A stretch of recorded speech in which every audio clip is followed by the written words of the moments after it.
Good afternoon. It's Monday, the 4th of September, 2023, just after 1 o'clock. Welcome to UK Column News. I'm your host, Mike Robinson. Joining me by video link today, we have David Scott and Mark Anderson. Welcome to the programme, both. Now, we're going to get kicked off today with a story, health-related story. So this is a court, a judgment from the Right Honourable Mrs. Justice Roberts from the Court of Protection. And this is on the matter of ST. We don't know who ST is, but ST is a female patient of the National Health Service who is extremely ill. And the question was one of the capacity to make medical decisions. And so the judgment says this: despite all the difficulties which currently confront her, ST is able to communicate reasonably well with her doctors with assistance from her mother and on occasion speech therapists. Over the course of the last week, she's engaged in 2 separate capacity assessments. I heard evidence from 2 consultant psychiatrists whose conclusions in relation to her capacity in both domains are set out in full written reports. And both those consultant psychiatrists said that this young lady had absolutely the capacity to make her own decisions about her healthcare and about her own illness. So if we bring that back on screen, the judgment goes on to say she has been described by those who know and love her as a fighter. That is how she sees herself. She has told her doctors that she wants to do everything she can to extend her life. She said to Dr. C, one of the psychiatrists who visited her last week, "This is my wish. I want to die trying to live. We have to try everything." So absolutely clear what she wants. ST is well aware that she's been offered a very poor prognosis by her doctors. She acknowledges that they have told her that she will die, but she does not believe them. She points to her recovery from previous life-threatening episodes. While she's been a patient at the intensive care unit, she believes she has the resilience and the strength to stay alive for long enough to undergo treatment abroad, and she wishes the court to acknowledge her right to make that decision for herself. In my judgment, says the judge, ST is unable to make a decision for herself in relation to her future medical treatment, including the proposed move to palliative care, because she does not believe the information she's been given by her doctors. David, I wanted to get your thoughts on this because I thought this was a pretty obscene judgment in this case. We have someone who's quite clearly capable of making a decision about her own healthcare, that is quite capable, quite clearly determined to stay alive for as long as possible and to try absolutely everything to extend her life as much as it possibly can be. But because she's decided that she doesn't believe her doctor's prognosis, that she's at imminent risk of death and therefore needs to be put on palliative care straight away and wants to continue to try with healthcare, this seems like a pretty obscene decision. Utterly. I mean, this is getting now to a point where the courts are coming up with decisions which were formerly in the realm of comedy. The old joke being, what's the difference between God and a doctor? And the answer is, of course, God doesn't think he's a doctor. The idea that the medical profession cannot be questioned, the idea that you are only there to obey their diktats is completely the reverse of everything that the medical profession ever stood for and the legal basis in this country for the delivery of medical care. And to see a court throwing all that aside with such abandon is deeply shocking. Obviously we've got to see this in the context of the last 2 or 3 years, and particularly with respect to the potential for mandatory medication, including so-called vaccination. Yes, and also in the situation where we have constant pushing by private members' bills and things at this stage, but it could go further than that, could become a government policy at some point for assisted dying. And we know from the Canadian experience that this is now being used to remove people whose positions are merely inconvenient for the state or cannot be readily funded. And funding, I'm quite sure funding is a part of this decision as well. Well, David, let's move on then to Scotland and the COVID inquiry. Yeah, so the Scottish COVID inquiry has kind of started. So we have here an introduction. The inquiry will establish facts, identify lessons to be learned, and make recommendations to Scottish ministers so we are better prepared in future. And on the 28th of August, they had their first preliminary hearing to explain how the inquiry would actually proceed. On the next slide, we see that they're tweeting out that they've launched our listening project. Let's Be Heard. We're inviting public to share their experiences of the pandemic and any lessons they believe should be learned. We'll find out in a moment whether anything's excluded from the listening project and not being listened to at all. The BBC here is reporting that COVID, that families of care home relatives are demanding an apology over the care home ban. Alison Leach here says we were treated differently to staff, so excluded from seeing the relatives. Hopefully, she says, this is never allowed to happen again. And then the Times is reporting the Scottish COVID inquiry won't question any politicians into 2025, by which case, presumably, they're expecting everyone will have forgotten all about this, or will be on to the next problem, focusing all of the media attention.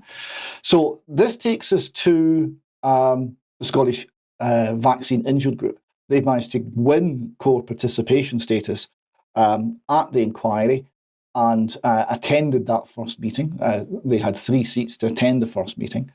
And we have a short video here of them interacting with the media outside the venue, which is Murrayfield Stadium, after the initial meeting of the inquiry. So we've only got 3 seats today. As I said, we need help and support. The press were all over that there. The press were absolutely all over that there. But us, the vaccine, didn't want to talk to us. Didn't want to talk to us. Just goes to show you.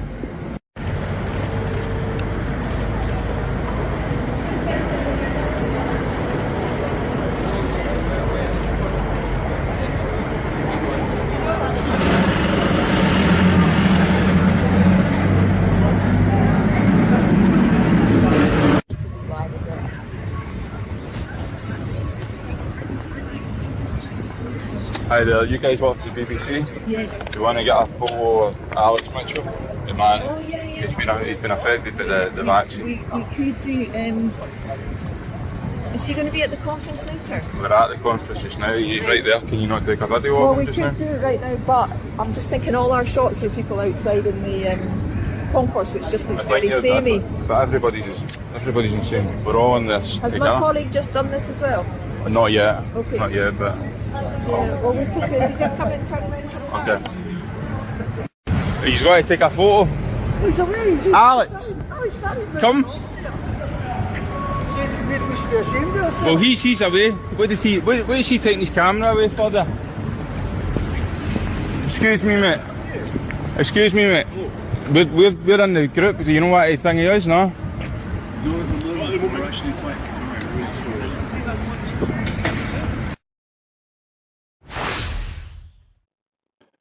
And we're very pleased to be joined by John Watt, who made that video, to talk about the press response you saw there and about the COVID inquiry and how it's going.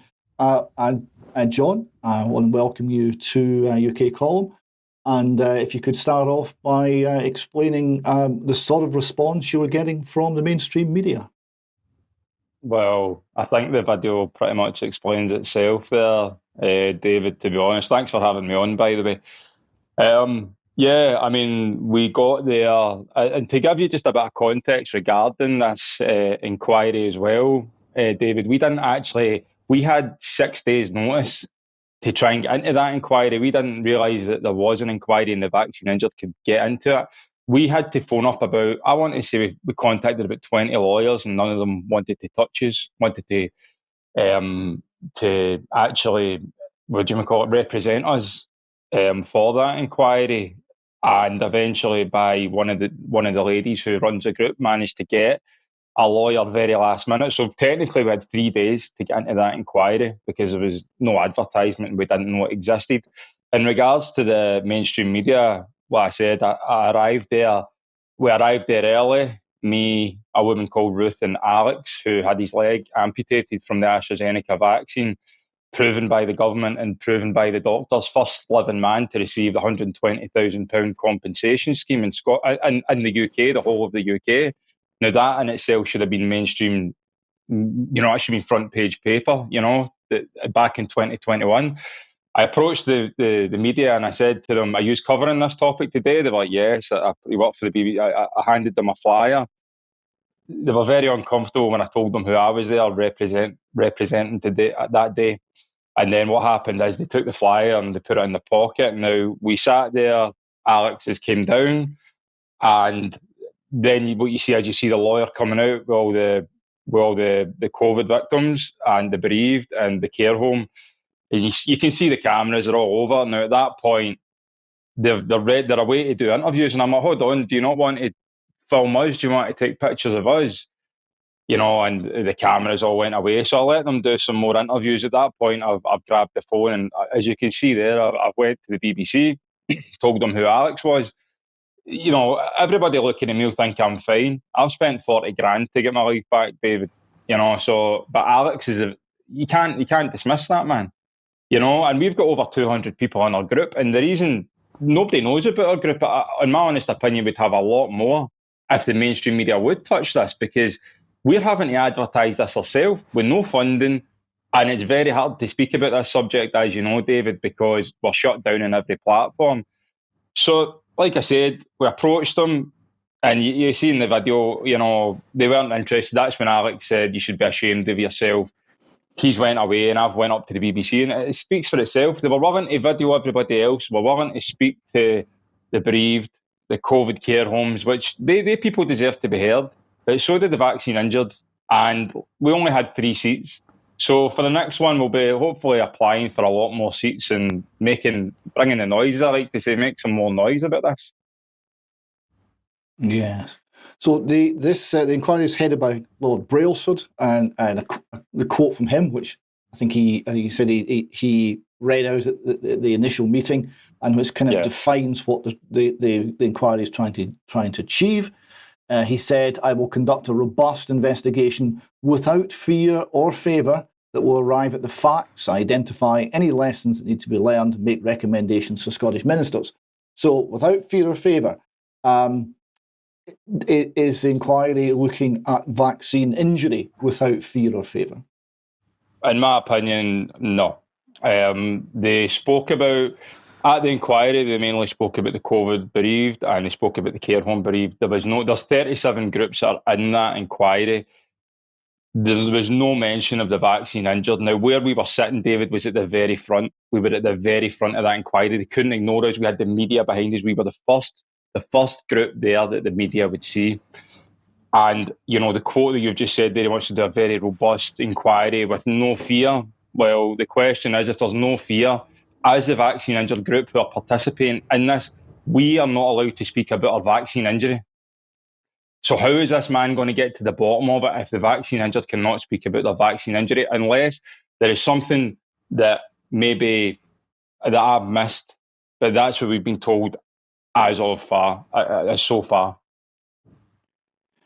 Yeah, I mean, I understand the justification for this is because to avoid conflict with the inquiry in London. But the inquiry in London speaking to politicians, and this one will eventually do so as well. So there doesn't seem to be the same concern about the overlap there, just when it comes to vaccine injury. Have you seen any sort of political involvement with any politicians at the initial meeting? What sort of response or there was nothing, support David, you had from the Scottish government? Nothing. Absolutely nothing. You filmed me a few months ago, back in April, I believe.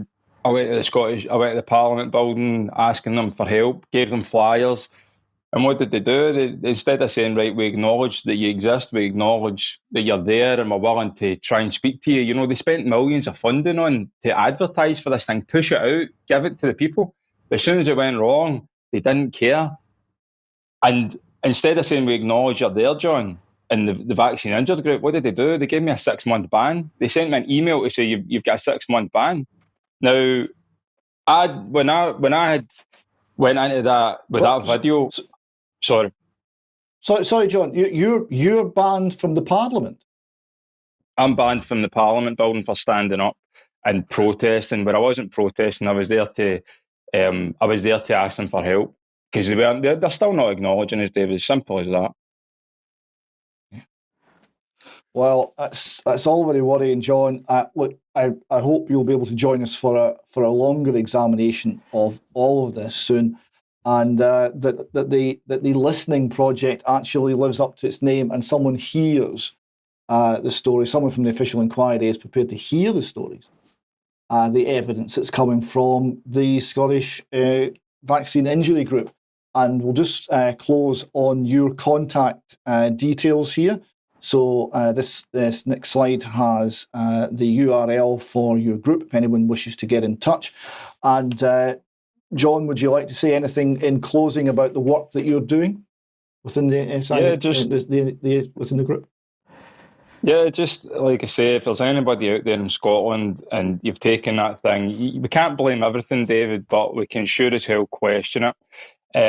For anyone else just wondering what else I'll be doing, I've started up a podcast in the near future. I'm doing very in-depth interviews with people that have, been injured, lost loved ones. And I done one the other day with a woman that works in a funeral parlour for 10 years. And my God, the stories I've heard, the deaths, the baby deaths, it's absolutely shocking. So that's something that I'll be doing in the future, David. And I'm pretty sure you'll be on it as well, mate.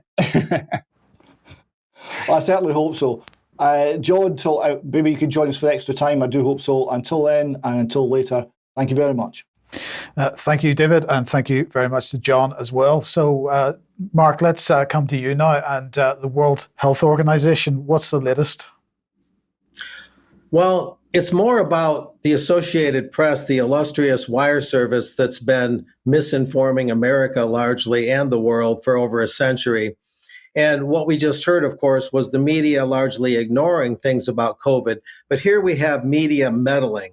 And this is becoming a pandemic in and of itself, you might say, an informational pandemic. Here we have the article from September 1st, Associated Press, woman describing, they know what a woman is. That's a good step, right? Woman describing pandemic plans for a soft coup is not a WHO representative. So this is one of their fact-checking articles. The AP is doing these all the time now. And they don't describe right away in the article who the woman they're talking about is. In fact, it takes them 8 or 9 paragraphs to get around to telling you who it is. Now, this is MEP Francesca Donato out of Italy. And it turns out she's not the woman they're talking about, but she's the first speaker on a video that's over 4 hours long from a particular event.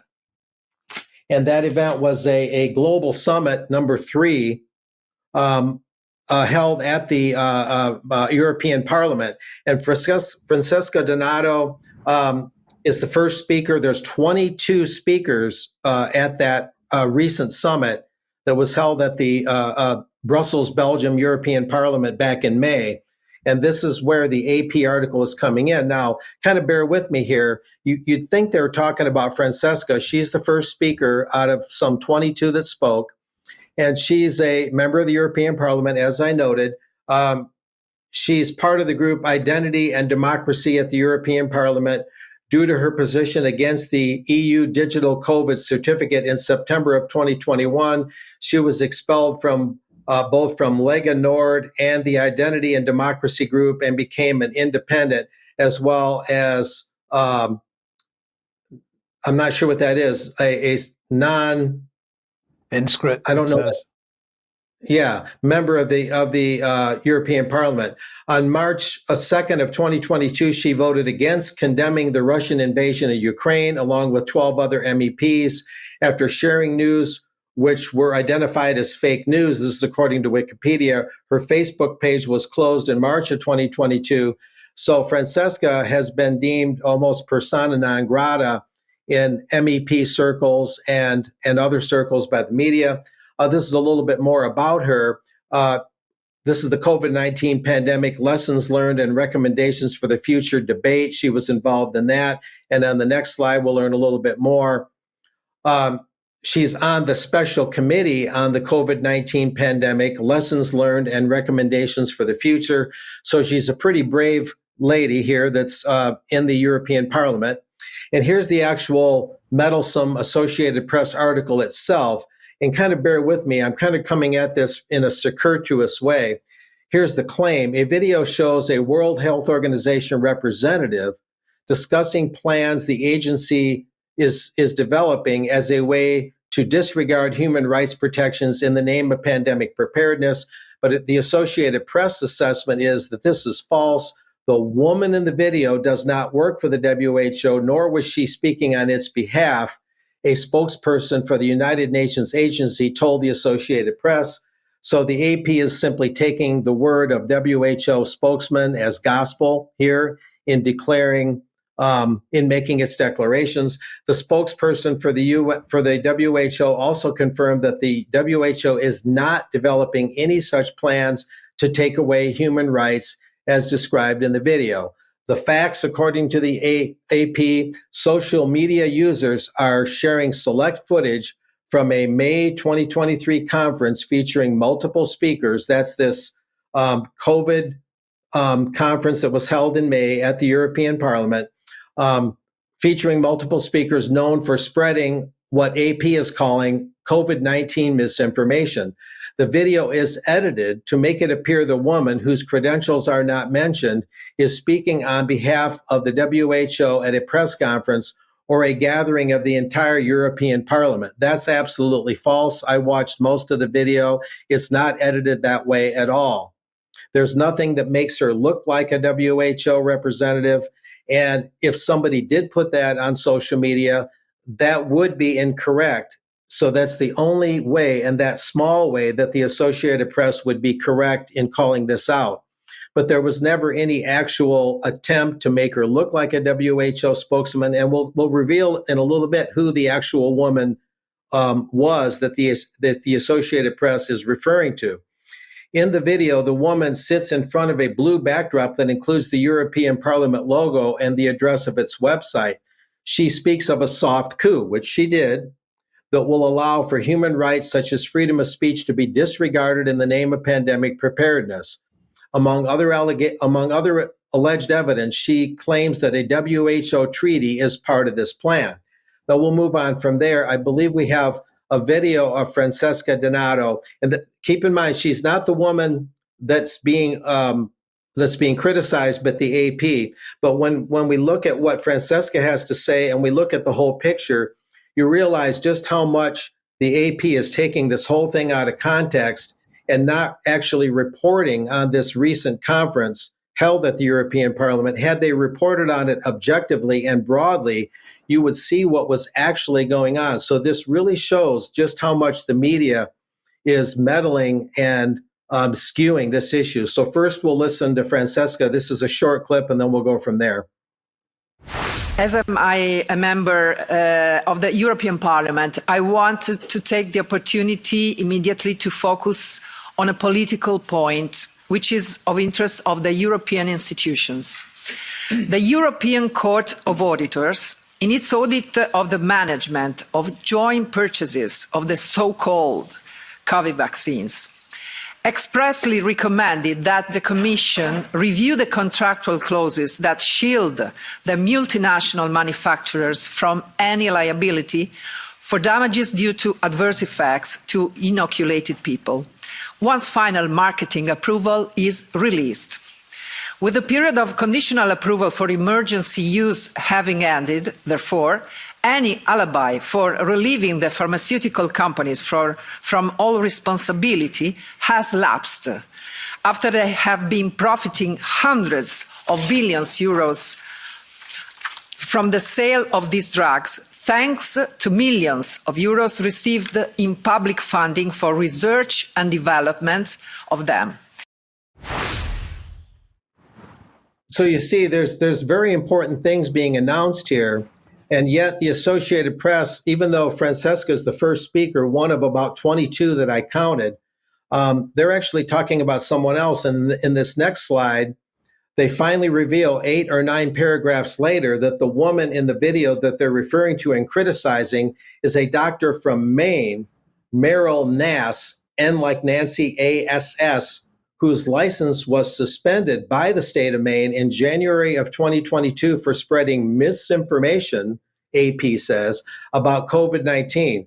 Margaret Harris, a WHO spokesperson, confirmed that Nass does not work for the agency and that she was not speaking on its behalf at the conference.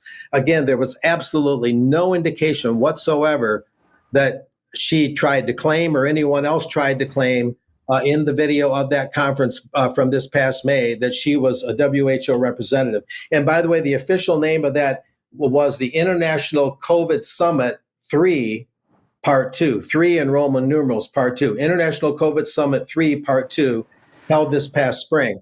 And here in this next slide, we finally look at who the AP is criticizing. Maine physicians suspended for COVID misinformation. Licensing agency says Meryl Nass must undergo neuropsych exam. Get that. Must undergo a neuropsych exam for her claims about COVID vaccine.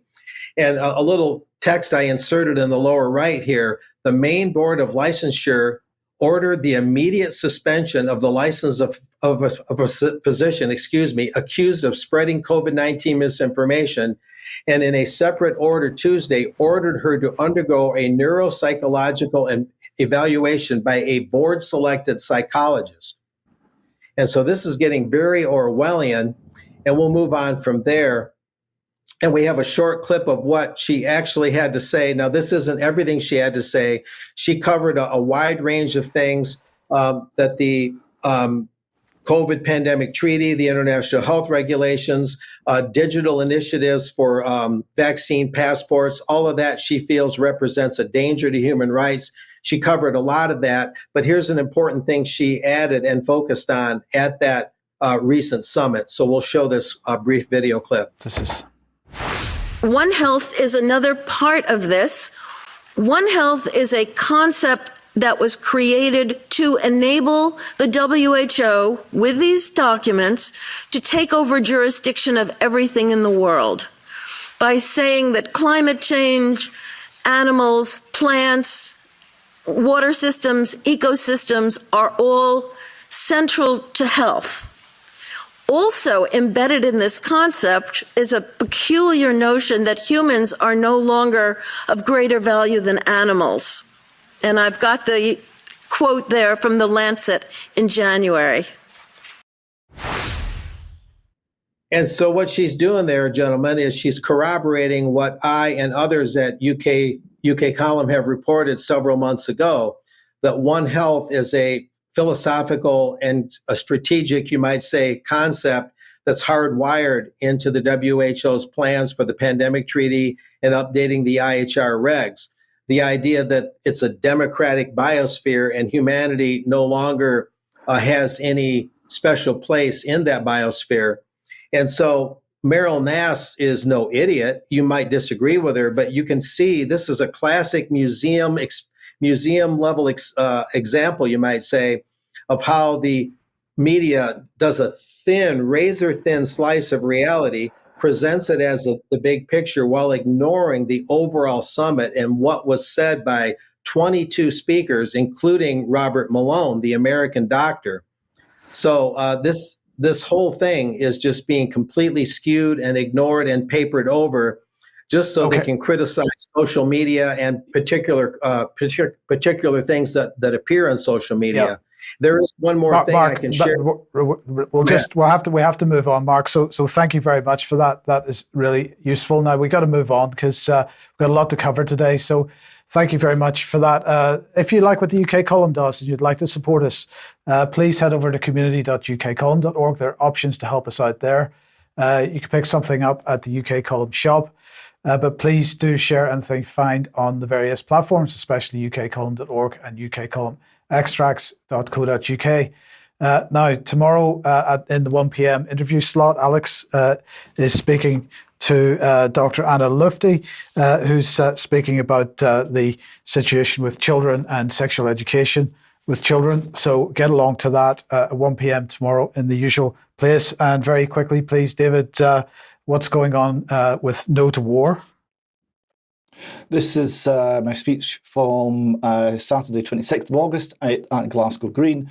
That will be premiering on the Northern Exposure YouTube channel on Wednesday at 7. I'd ask people to tune in, have a look at that, and let me know in the comments what you think of what I had to say. Okay, brilliant. Thank you very much. The link for that, of course, will be in the show notes later on under this, once we put this on the website. Now, let's just move on to this. I've been talking about the types of legislation that have been coming through Parliament in recent months. And, of course, I'm making the point here, you can't look at any individual piece of legislation as a singular thing and not be concerned about what else is going on in the country.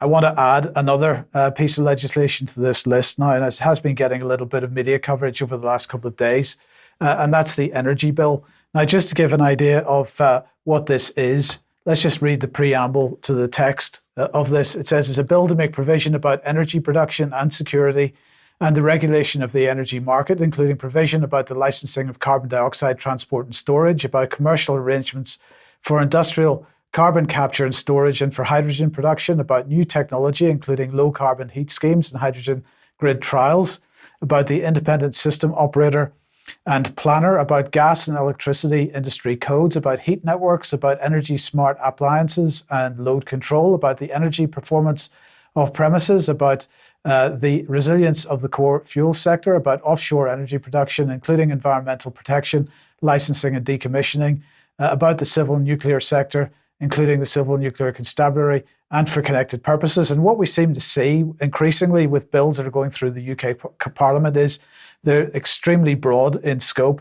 And this is something that we seem to be grabbing from the United States and making bills covering a whole range of areas. And of course, under those circumstances, stuff gets snuck in that perhaps wouldn't normally be noticed. So if we just put that back on screen for a second, about the energy of performance of premises, that's what the focus of this is about. And I just want to bring part 10 of the bill on screen here. Energy performance of premises. The Secretary of State may make regulations for any of these purposes. So first of all, may make regulations. This is about what happens in the future. So the bill doesn't actually say what the Secretary of State's going to do. Through secondary legislation, that's statutory instruments, he's going to do stuff in the future. And those purposes might be enabling or requiring the energy usage or energy efficiency of premises to be assessed, certified, and publicized, enabling or requiring possible improvements in the energy usage or energy efficiency of premises to be identified and recommended, and C, restricting or prohibiting the marketing and disposal of premises on the basis of whether their energy usage or energy efficiency has been assessed, certified, or publicized. Now, this is exactly what's been going on in France. I'll show you this in a second, but basically what this means is you cannot rent or sell your house if you don't have a particular level of energy certification in your house. So if your house is older and you don't have suitable, can't think of the word. Anyway, we'll move on. And new rules for selling house in France. As I say, this is what's been going on in France already. So if you don't have the correct energy certification for your home in France, there are restrictions on how you can sell your house. They're talking about bringing that into the UK as well. But here's where it gets even more insidious, because there's a segment in the bill on sanctions. The enforcement provision that may be made includes provision for a person with public functions to enforce a requirement imposed by or under energy performance regulations, about the sanctions for non-compliance with a requirement imposed by or under energy performance regulations, about the sanctions for the provision of false information in connection with such a requirement, or about the sanctions for the obstruction of or impersonation of an enforcement authority or a person acting for an enforcement authority. So what are they talking about here? What kind of sanctions are they actually talking about? Well, what they're saying is that energy performance regulations may provide for the imposition of civil penalties by enforcement authorities in relation to cases falling within B, C, and D in the slide we just showed you. But the regulations may not provide for a civil penalty that exceeds £15,000. So you could be in receipt of a £15,000 fine if you don't conform with what the government is demanding. And of course, we don't know what the government's demanding because that all comes in secondary legislation later on.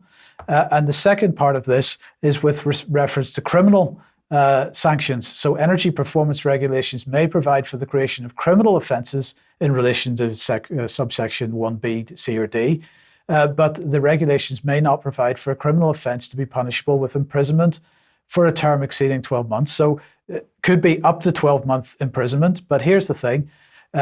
For a criminal offence to be punishable with a fine of more than not more than level 5 on the standard scale. So, okay, that implies that there's some kind of restriction on the level of the fine if it's a criminal fine. But when we actually look at the Sentencing Council and look at the limitations on fines, actually a level 5 fine is unlimited. So this could be up to a 12-month prison sentence and an unlimited fine if you don't conform with the government's requirements for energy certification for your property, or if they deem it necessary for you to make adjustments to your property. Insulation was the word I was looking for earlier. Sorry, I couldn't find that word in my head today. But David, this is quite an incredible situation. Now, the government's absolutely denying that they're going to create new criminal offences here, but it's clear, it's black and white. And if they're not going to create criminal offences, they need to drop this subsection from the bill. Indeed they do. And up here in the testing ground, as we like to call it, the Scottish Government are already considering making house sales require an energy performance certificate level C, which means no gas boiler for you. You have to fit a heat pump at a very large cost and very inefficient outcome in order to sell your house at all. That's what they're considering. Obviously, there's a lot of pushback against it because it's a crazy idea, but it doesn't always stop them. No, it doesn't, and it hasn't stopped them in France, and it clearly isn't going to stop them in the UK either. Now, David, let's move on to the issue of concrete of a certain kind and school buildings. Yes, so this was first mentioned by Debbie Evans in her blog back in September 2022, when she reported an Operation Rapture. I wonder who named that one. Operation Rapture would come into effect should hospitals collapse, she wrote. Concerns about reinforced autoclaved aerated concrete planks were first raised in 2018. So this issue has rather blown up over the last few days. So here we see the BBC reporting school closures. Dozens were at risk of collapse, says the BBC, due to risky concrete. More than 100 schools have been told to shut areas affected by reinforced autoclaved aerated concrete, RAAC, without safety measures in place. It follows the collapse last week of a beam, I would question whether that's actually correct, previously thought to be safe. So there's been a single incident, and this has thrown the whole thing into panic. So a little more on what this problem is. Technically, here we have a report from the Standing Committee on Structural Safety. They report the background to this. In the 1980s, there were many instances of failure of RAAC roof planks. So these are planks that span between main beams forming flat roof structures. Installed during the mid-1960s, and a large proportion of such installations were subsequently demolished. They go on to say what the warning signs are, so that if there's a problem with these planks, there tends to be cracking and disruption, a lot of deflection. The fact that some of them have a small bearing width is a sign of they're more likely to be a problem. If the roof has been resurfaced, load added, etc., if there's ponding on the roof, or if the roof is leaking, all of these are warning signs. And they also go on to explain what this material is. And I think we should just take a moment to understand what we're actually dealing with. So autoclaved aerated concrete is different from normal dense concrete. It has no coarse aggregate. It is made in factories using fine aggregate and a chemical to create gas bubbles and heat to cure the compound. It is weak and has low capacity for developing bond with embedded reinforcement. When it's used to form structural units, the protection of the reinforcement against corrosion is provided by a bitumen or cement latex coating applied to the reinforcement before it's cast in, because the actual structure, which is like Aero chocolate, doesn't provide any protection of the reinforcement against rusting. So we've got here a little photograph to show what the material looks like, and you see Aero is quite a good description of it. And you see also here an example of the failure that gave rise to the 2018 report, and the failure that's circled It's the diagonal crack that indicates shear cracking. That's a particular concern because you don't get much warning of that sort of failure. Now, the response politically has been strange. So here we see the Times reporting concrete closures. Tories ignored the RAAC risk. And a civil servant's come out and said that ministers ignored pleas to rebuild more schools despite warning that crumbling concrete posed a critical risk to life. A former civil servant has said. This is Jonathan Slater. He blames Sunak for cutting repair budgets even further, accusing ministers of a political decision to prioritise new free schools over repairing dangerous buildings. I would point out, and I hate having to defend Rishi Sunak because I don't want to do it, but that's garbage, right? The buildings weren't known to be dangerous because otherwise a whole raft of legislation governing dangerous buildings would have swung into action and they wouldn't have been allowed to remain open. The critical risk to life statement is completely hyperbolic. This is seeking to smear Rishi Sunak with this problem, which is odd. Someone's taken a political decision to do that. Moving on to building design, they're saying, well, what's actually happened? Well, we've got 156 schools have got this material in them. 52 were deemed a critical risk, and safety measures have been put in place. The remaining 104 are non-critical, but have to be vacated and restricted until appropriate mitigation is in place. And the Department of Education said that new evidence had emerged over the summer, which require buildings to close immediately. So this is something that's happened very recently. The Independent gives a clue that one beam, so one failure somewhere, and I don't think it would be a beam because that's not what this material was used for, forced over 100 schools to close. So they report that a minister has revealed that one collapsed beam in a school sparked the emergency decision to halt the return to classrooms for 100 schools. Now, we have more. What I'll do is I'll go through. I've got a little bit more, and I'll go through that in extra. If we can go forward to what the chief engineer, what was described as the chief engineer, has said. So this is again from the Times. He said, the Times reports, we knew decades ago, says actually the former president of the Institution of Structural Engineers, that RAAC has been missold by manufacturers since the late 1960s. Some of us, in fact, quite a lot of us at the time, wouldn't touch it with a barge pole, said Dr. John Roberts. Now, this is quite right. This is true. It was known to be a problem. It's been known to be a problem all of my career in engineering. And it's a problem that has been handled by inspection, by assessment, by judging the risk. And for some reason over the summer, one event, which has not been reported on, and I can find no technical information on so far, we will try and find more, has completely changed the entire approach to managing this problem, kind of like the way that all the medical profession changed when COVID came along. Panic has set in, and we're closing schools left, right, and centre, and this all seems very odd. We certainly need to understand what on earth happened that gave rise to such an apparently panicked and extreme response to a problem that has been known and has been understood and has been managed for 30 years. Yeah. We'll find out more if we can. Yes, brilliant. Okay, thank you, David.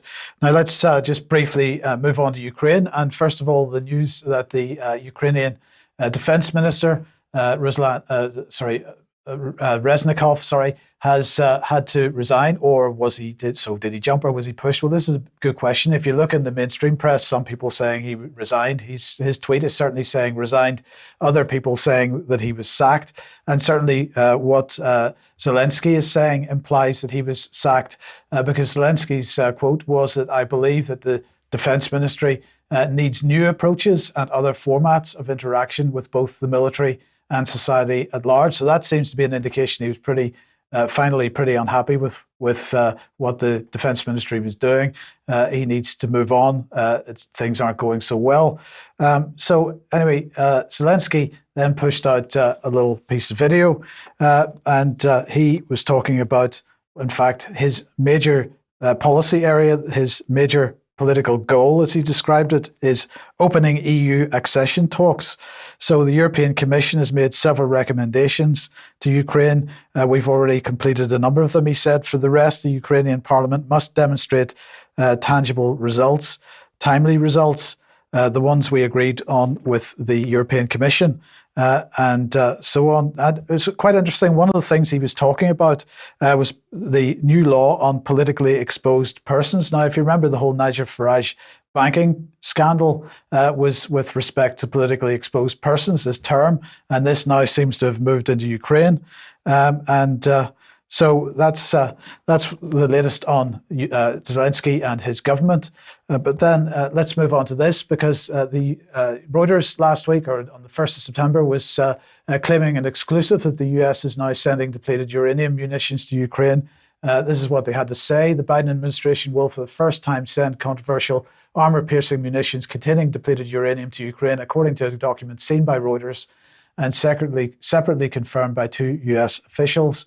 Although Britain sent DU munitions to Ukraine earlier this year, this would be the first US shipment of the ammunition and will likely stir controversy, as it should.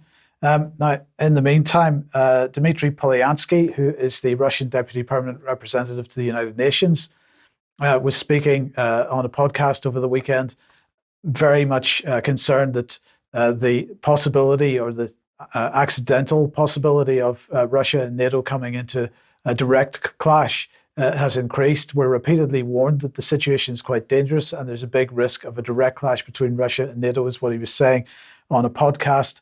But in the meantime, we've got this story doing the rounds, that this tit for tat really claim of military incursions into airspace on either side of the Polish-Belarusian border. So this is TASS reporting Polish military helicopter violates Belarusian border, according to the Belarus State Border Committee.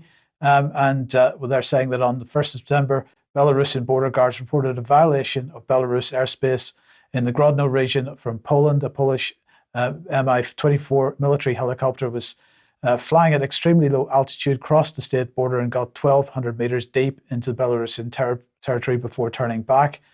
On the other hand, Poland saying earlier the 2 Belarusian helicopters had allegedly violated Poland's border on the 1st of August, and so it goes on. And although the Polish government has denied this latest incursion, nonetheless, this rhetoric is starting to build on both sides of the border. So just a quick update on Ukraine there. But David, let's move over to China. Yeah, so just watching the Chinese economic situation develop, the Times here is reporting on it. And they are saying that the Chinese have got complex problems, including the property sector turmoil, local government debt, not much in the way of consumption, and they're looking, those calls for Xi Jinping to essentially do what the Western governments would do, which is unleash billions of dollars to shore up spending and make the whole thing seem okay for just a little while. The Chinese leadership, probably quite wisely, is not going down that road. And they're going to be okay with slower growth rates, and they're wanting to avoid instability in their financial system, which is a jolly good thing. Now, we've got here the Carnegie Endowment for International Peace. It was a blog post by Michael Pettis, which is well worth having a read of. Couple of things here I want to highlight. One is the level of debt, right? There's enormous debt. So we're talking here, this is GDP versus TSF, that's total social financing, which is basically private sector debt from banks through the bond market and through the share market.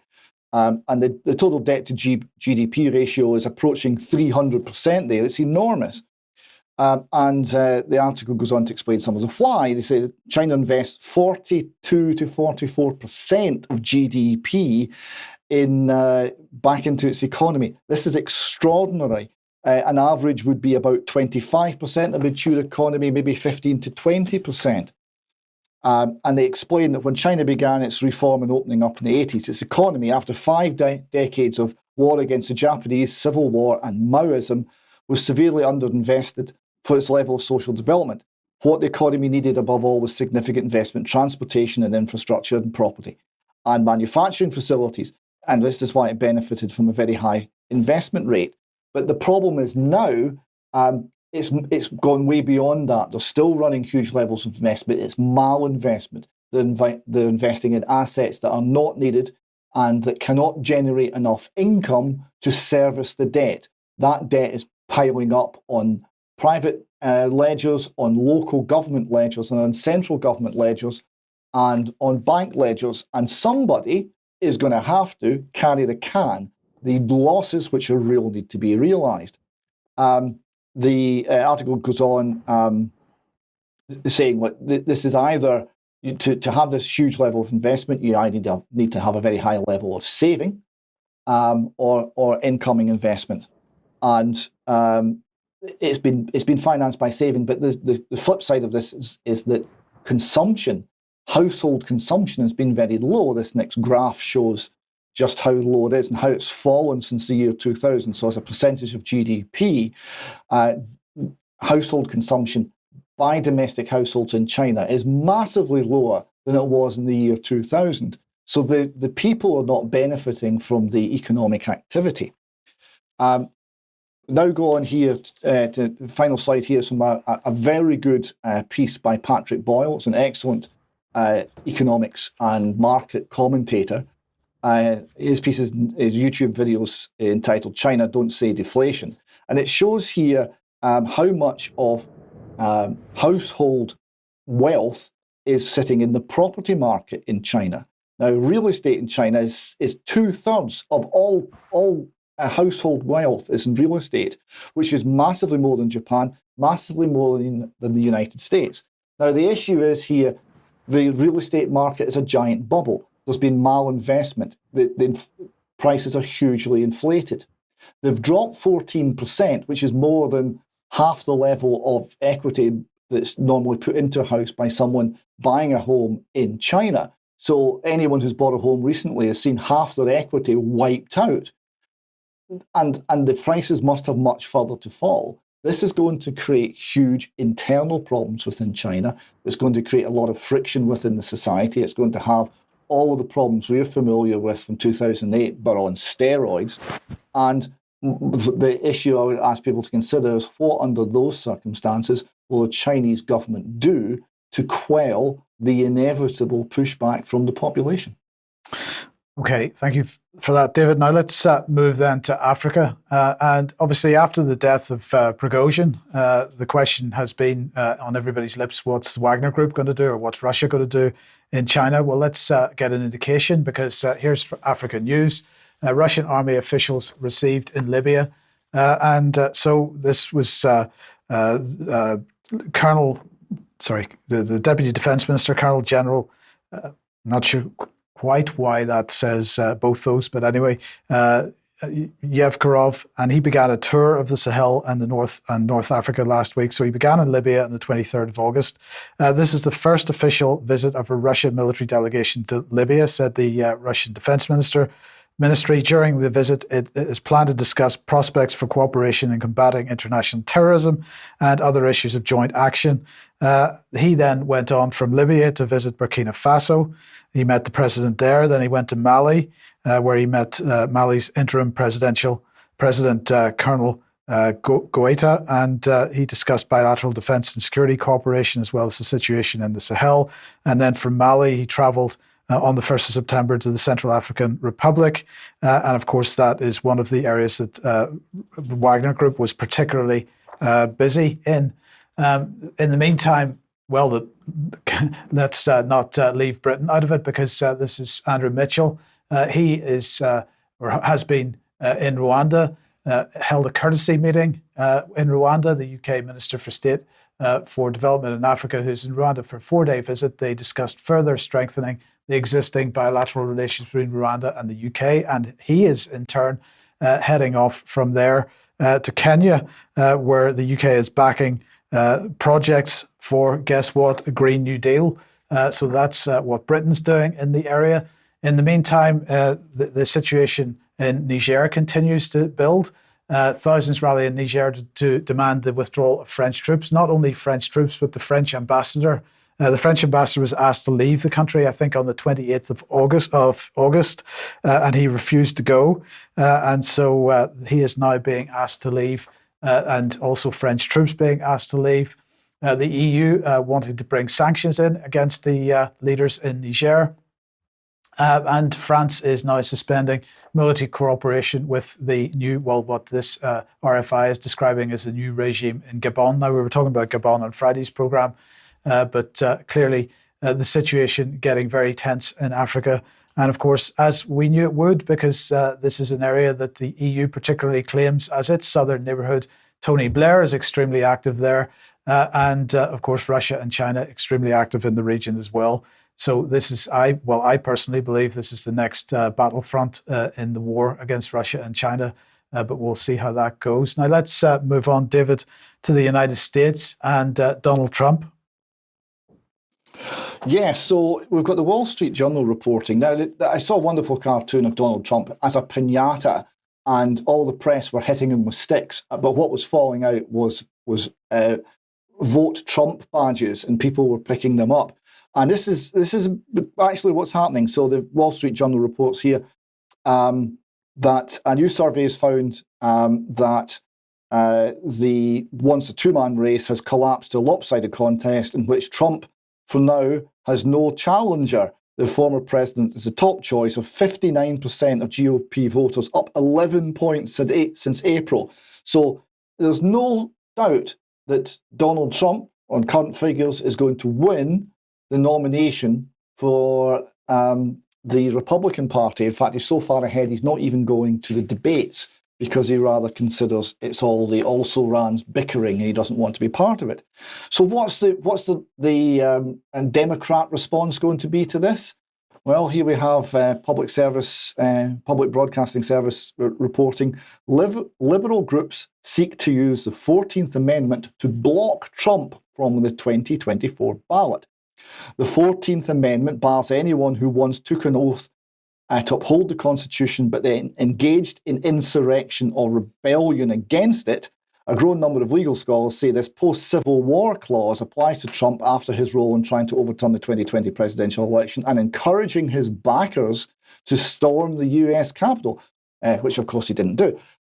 So just want you to enjoy the moment here of complete lunacy. We've got one half of the population heavily backing the former president, and the response is, well, we're not going to let him run because that's the democratic way to conduct an election. It's becoming more and more like a banana republic, the United States. It absolutely is. And Mark, we've got more on Trump and elections and so on. Perhaps some facts that the BBC isn't quite aware of. Oh, this is absolutely amazing. And if you want me to do a little extra on this, I can in the interest of time. But over at Voter GA, probably the most competent and fact-conscious organization there is in the U.S. looking at the 2020 elections and beyond, they had a press conference very recently on the 29th of, a little earlier in the month. But anyway, here we're looking at a slide. The Fulton District Attorney Fani Willis misapplied the Georgia law throughout the 41-count indictment against Donald Trump and some 18 others, covering 4 states, Georgia being one of them, as we're showing here, the other states, Florida, New York, and then in Washington, D.C. And Voter GA, led by Garland Favorito, a contact of mine there, he's from the Atlanta area in Georgia, has been doing yeoman's work on this. And basically, they're calling it Fannie's Phony 40. And you can go to voterga.org for a lot more on this. And there's a 98-page document that basically has the acts, the laws that is in Georgia that are supposedly being violated by Trump and his crew, and also has the indictments. And there was a case number and a judge both assigned to this case before the grand jury even voted on it. And there's all sorts of anomalies. Looking at this slide here, abiding by the election challenge, what Fani Willis claimed on August 14th at a press conference was, rather than abide by Georgia's legal process for election challenges, the defendants, Trump and crew, engaged in a criminal racketeering enterprise to overturn the results of Georgia's presidential election. And they're saying Trump's attorney filed a December 4, but this is what Garland Favorito is actually saying to set the record straight. What Fani Willis said is not true at all. Trump's attorneys actually filed a December 4, 2020 election challenge in Fulton County. The challenge was required to be heard in 20 days. That didn't happen. The Fulton County did not assign a judge until December 31st, more than 20 days later. And the hearing was scheduled January 8th, 2 days after Congress certified the votes. And that was 2 days after the so-called riot there, the January 6th infamous riot on Capitol Hill.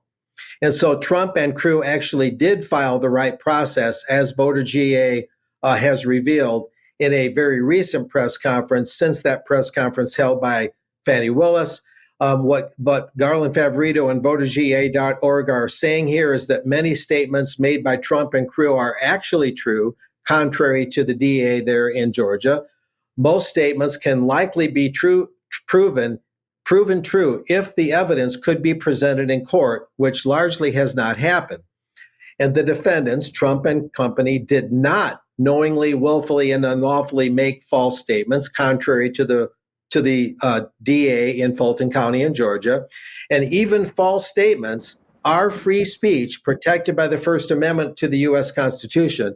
In other words, you have the right to be wrong as long as you're not engaging in libel or slander. And this next slide reveals some interesting facts, and we'll comb through this quite quickly. We can always do more reflection in extra. Garland Favorito of Voter GA, the leader of that group, is saying that at least 96,600 mail-in ballots were counted in the November 3rd, 2020 presidential election in Georgia, despite there being no record of those ballots having been returned to a county elections officer. And we'll move on from there. That's a very interesting and revealing statement. And this is kind of the capstone for today. This is part one, by the way. There's a lot to unpack here. In the next two UK column reports next week and or the following week, I'm going to do part two. And I talked to Garland last night to get this particular quote that we're looking at now. There's going to be a lot more because it reveals just how much the media is covering up and just how big the lie really is here. But here's the capstone for today. Georgia, and this is from Garland Favorito himself. I spoke to him last night. Georgia now claims Biden won the November 3rd, 2020 election by 11,779 votes. But on the morning of November 4, 2020, Georgia's Secretary of State acknowledged that Trump was ahead by 103,750 votes after 4.7 million people had voted, with only 94,000 left to count, which is 2% of 4.7 million. But the Secretary of State, Brad Raffensperger, a Republican, by the way, then certified another 200,000 plus phantom votes over a 3-day period, bringing the total overall vote count to 4.998 million. In parentheses, this is an editor's note. Those phantom ballots apparently have never been physically disclosed nor inspected and remain under wraps. So it's completely opaque whether Biden actually won Georgia at all. And the 11,779 margin that he supposedly won by is razor thin. And you have a couple 100,000 plus ballots that have not really been certified to have been counted or counted accurately. So what Garland is basically saying in summary is that there's a lot of things that have never been taken to court, and there's huge anomalies here. There's lots of reasons to believe that Trump actually won Georgia. And what does that say for the other states that Biden allegedly won to secure the election? Michigan, a battleground state, Wisconsin, Pennsylvania, et cetera. A lot of that will be covered in part two. Yeah. But this is very compelling evidence that much has been misreported in a very big way about those elections. Yeah, brilliant. Thank you, Mark. And of course, this has a major impact on the ongoing indictments and so on. We'll talk about a little bit more about that in extra. Thank you very much to everybody. Thank you to John Watt for joining us today. And thank you to David and Mark as well. We'll be back in a few minutes for some extra if you're a UK column member. Do join us at 1 p.m. tomorrow for the interview we talked about in the ad break. And we will see you as usual at 1 p.m. on Wednesday. Have a great day, and we'll see you tomorrow. Bye-bye.